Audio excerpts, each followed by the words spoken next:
Hello guys, मैं DNS आप लोगों को आज मल्टीपर्पस वर्ब के बारे में बताने जा रहा हूँ। Have is one of the multipurpose verb. जो मल्टीपर्पस वर्ब है, इसे हम मैजिक वर्ब भी बोलते हैं। बहुत से मॉडर्न ग्रामेरियन इसे सुपर वर्ब भी बोलते हैं। तो मैं आपको बताने जा रहा हूँ, आप ध्यान से सुनना, लिसन टू बी केयरफुली। जो हैव वर्ब के बहुत सारे मीनिंग होते हैं। It has different types of meaning. First, आपने देखा कि यह जो प्रोसेस होता है, जब फाइनाइट वर्ब होता है तो यह पोजीशन बतलाता है, प्रोसेस रखता है किसी चीज़ का। I have a car, you have beautiful eyes, so and so that. तो यह जब फाइनाइट वर्ब होता है तो यह हैविंग समथिंग एल्स, प्रोसेस बतलाता है। She has beautiful eyes, she has got beautiful eyes। हम यहाँ गॉट का भी यूज कर सकते हैं। यहाँ गॉट का स्वतंत्र मीनिंग ऐसा कुछ भी नहीं होता। तो दूसरा मीनिंग है इसका एज ए ऑक्सिलरी वर्ब। जब यह हेल्पिंग वर्ब या ऑक्सिलरी वर्ब होता है तो इसका यूज हमेशा परफेक्ट टेंस में ही होता है, चाहे प्रेजेंट परफेक्ट हो, पास्ट परफेक्ट हो, फ्यूचर परफेक्ट हो। जैसे हमने जो डन किया है यहाँ पर, I am giving you example. You have eaten your lunch। यह प्रेजेंट परफेक्ट है। सब्जेक्ट प्लस हैज है plus third form of the verb plus object is called present perfect. Means the any action has just finished और completed is known as the present perfect tense. तो you have eaten your lunch present perfect है। You had eaten your lunch यह past perfect है, तुमने अपना lunch खाया था। You will have eaten your lunch, तुम अपना लंच खा चुके होगे। तो यह फ्यूचर परफेक्ट में आपने देखा कि ऑक्सिलरी वर्ब का भी प्रयोग हुआ है, प्रेजेंट परफेक्ट में भी, पास्ट परफेक्ट में भी।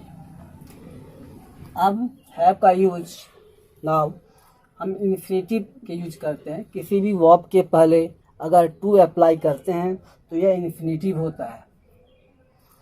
Borders have to study during the study period. I have to take medicine. तो जो इन्फिनेटिव हैव जब होता है उसके साथ लगता है तो वह कंपल्सन बतलाता है, ऑब्लिगेटरी है, ऑब्लिगेशन होता है।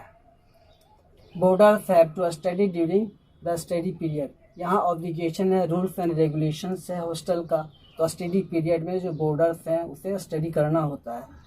I have to go to Delhi, मुझे दिल्ली जाना है, यह ऑब्लिगेशन है, साथ साथ यह कंपल्सन भी है। तो हम देखते हैं कि हैव के साथ जब इन्फिनेटिव का यूज करते हैं तो वह कंपल्सन बतलाता है, एक बाध्यता है, एक नेसेसिटी एक्ट है, नेसेसरी एक्ट है।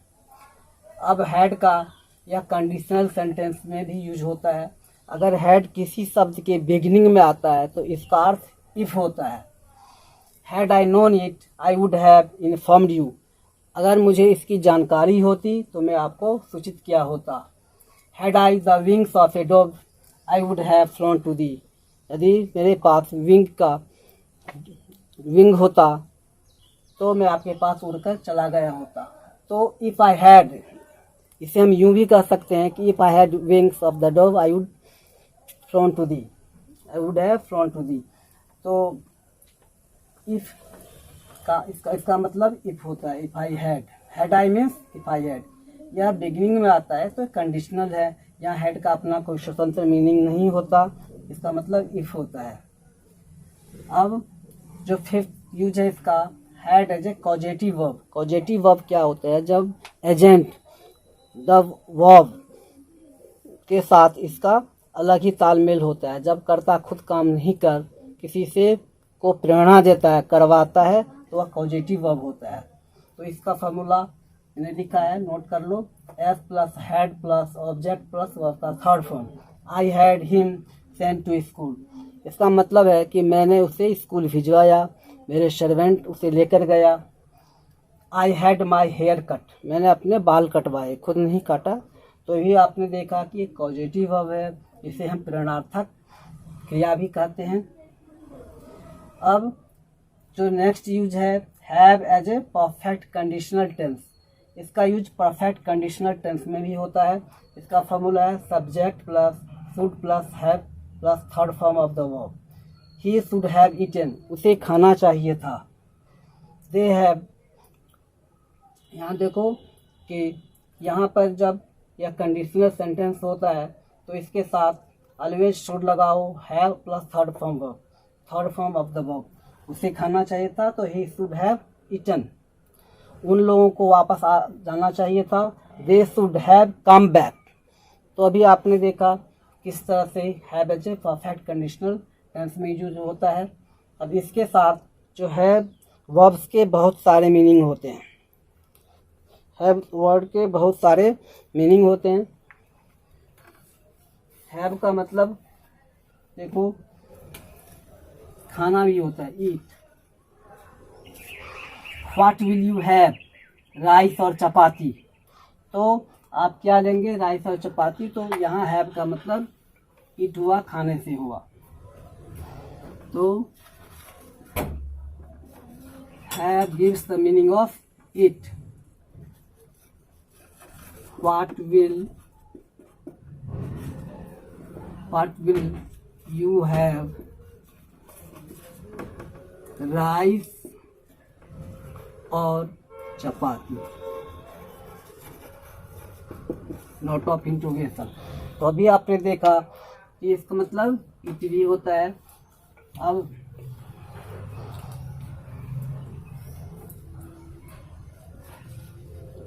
हैव का मतलब ड्रिंक भी होता है।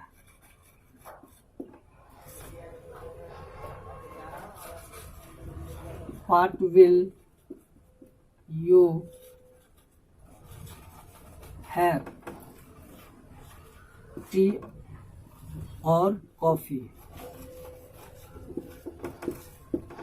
आप क्या पिएंगे, चाय और कॉफी। तो गाइज आपने देखा कि हैव का मतलब ड्रिंक भी होता है चाय लेने में। और हैव जैसे कि पहले हमने बताया फाइनाइट वर्ब भी है और अपना फाइनाइट वर्ब का अपना एक्जुलरी वर्ब भी है। आई हैड माई लंच, ये सब्जेक्ट हुआ, ये एक्जुलरी वर्ब है, ये प्रिंसिपल वर्ब है जिसे फाइनाइट वर्ब भी बोलते हैं। माई लंच ऑब्जेक्ट है, तो मैंने अपना खाना खाया था। आई हैड माई लंच। तो हैव का मतलब भी मैंने बताया कि खाना खाना भी होता है। और प्रेजेंट में I have had my food, मैंने अपना खाना खा लिया है। तो यह प्रेजेंट परफेक्ट टेंस में अभी आपने देखा। तो हैव का मतलब डिफरेंट मीनिंग होते हैं, या स्पोकन इंग्लिश में और कॉलेक्चुअल इंग्लिश में जिसका बहुत ही यूज हो रहा है। हैव का मतलब सिंगल भी होता है, SWINDLE, धोखा देना, छल करना।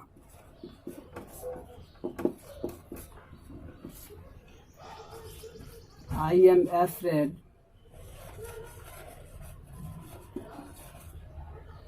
you have been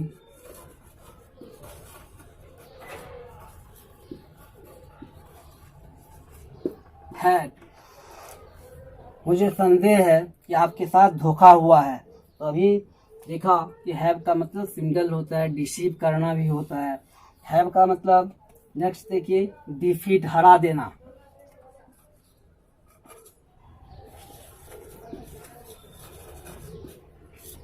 Have means defeat. He had me in that argument. ARGUMENT. He had me in that argument. उस आर्गूमेंट में, तर्क वितर्क में उसने मुझे हरा दिया। तो अब देखते हैं कि मल्टीपर्पस वर्ब है, इसके बहुत सारे मीनिंग हैं। अगर वर्णन करूं तो 2 घंटे भी लग सकता है, लेकिन जो इम्पोर्टेंट है मॉडर्न इंग्लिश में थरली यूज हो रहा है उसी के बारे में मैं आपको बताने जा रहा हूं।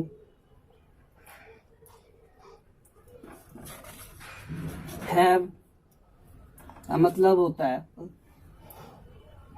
धोखा भी, बहुत बड़ा छल या धोखा अगर हम किसी व्यक्ति के साथ करते हैं तो उसका यूज होता है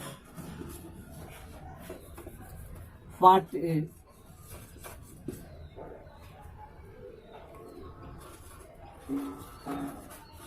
have with you,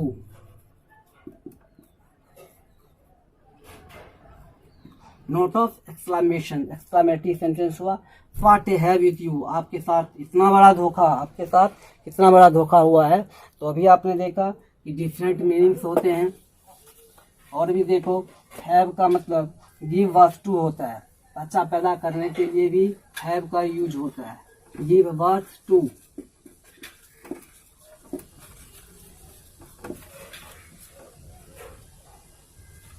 सेंटेंस है when is your wife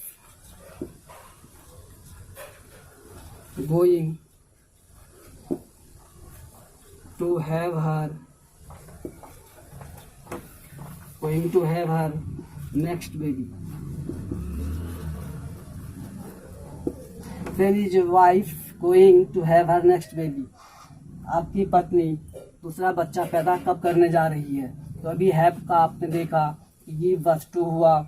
अब हैव का अर्थ देखो, पनिश भी होता है, धोखा, सॉरी पनिश करना, सजा मिलना।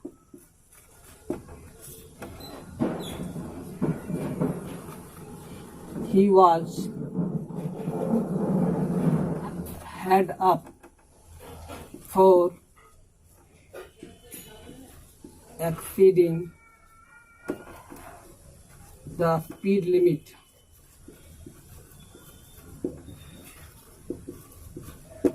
He was head up for exceeding the speed limit. Speed limit को पार कर जाने के कारण उसको से पनिशमेंट किया गया। तो अभी देखा कि हैव का मतलब होता है कि to appear before a magistrate in the law of court. जो अगर कोई वायोलेशन ट्रैफिक रूल्स का करता है तो उसके साथ भी हैव का प्रयोग होता है। दूसरा एग्जांपल देता हूं, he was head up by Delhi police, he was head up by the Delhi police against traffic rules.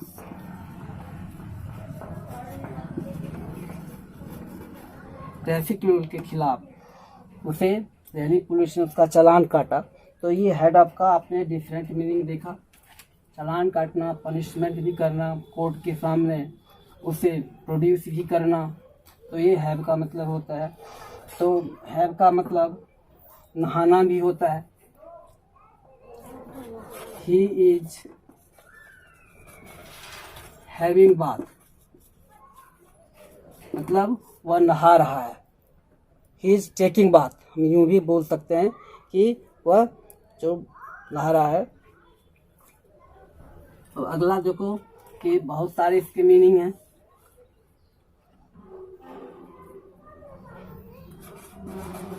एक इडियोमेटिक एक्सप्रेशन मैं बताने जा रहा हूं, the haves and have nots. It means the rich and the poor.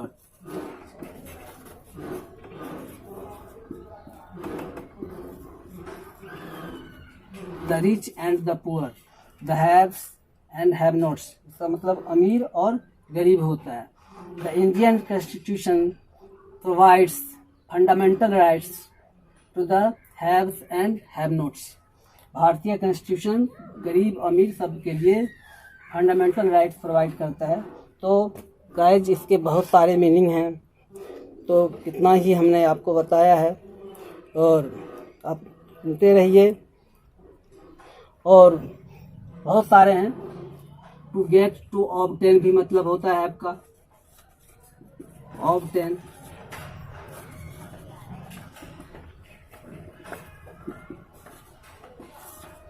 तो इसका अभी आपने देखा कि इसके बहुत सारे मीनिंग होते हैं। There is nothing to be had here,